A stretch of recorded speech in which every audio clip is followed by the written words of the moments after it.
কুচবিহার শীতলকুচি গোসাইরহাট এলাকায় ঘন কুয়াশার দরুন পথ দুর্ঘটনায় মৃত এক, গুরুতর জখম 3 বাইক আরোহী। গোসাইরহাট এলাকায় গভীর রাতে দুটি বাইকের মুখোমুখি সংঘর্ষে বাইক আরোহীদের মধ্যে একজনের ঘটনাস্থলে মৃত্যু হয়। অপর 3 জন বাইক আরোহীকে গুরুতর জখম অবস্থায় হাসপাতালে ভর্তি করা হয়। হাসপাতাল সূত্রে জানা যায়, জখম 3 জনের মধ্যে একজনের অবস্থা আশঙ্কাজনক। এই ঘটনায় এলাকায় ব্যাপক চাঞ্চল্য ছড়িয়ে পড়ে। খবর পেয়ে ঘটনাস্থলে ছুটে যায় শীতলকুচি থানার পুলিশ।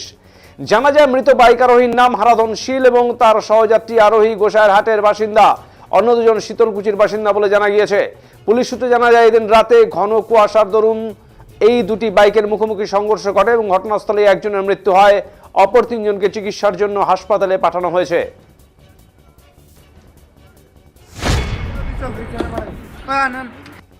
কোন মেলায়? রাসমেলায় যে রথের ডাঙায়। আচ্ছা, মেলা বাড়ি দিয়ে যাওয়ার সময় ব্রিজ কলেজের ওইখানে আর একটা বাইক এসে ধাক্কা মারছে। বাইকে ধাক্কা মুখোমুখি সংঘর্ষ হয়েছে। মুখোমুখি সংঘর্ষ হওয়ার পরে সাথে সাথে ডেট হয়ে গেছে। ওই ছেলেটা কি কাজ করতো? কেরালায় থাকে।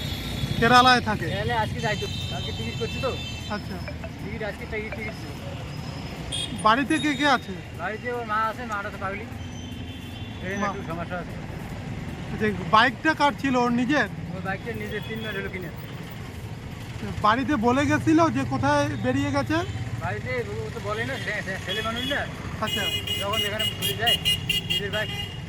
ওনার নাম কি ছিল? হারাদান ছিল। হারাধন শীল। বাড়ি কোথায় ওনার? বাড়ি গোসাইরহাট কাটলতলার পশ্চিম পাশে। আর যে যাত্রা অপর বাইকটা কোথাকার জানেন? কি শীতলকুচি এদিকে। মানে সে সমস্যা মারা যায়, ওখানে মারা যায়। হ্যাঁ, আর 3 জন গুজরা আহত হয়।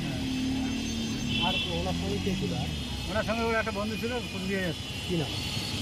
ওই বন্ধুটির নামটা কি? সে আমার অত খেয়াল নাই। আপনার জানা নেই? আপনার কে হয়?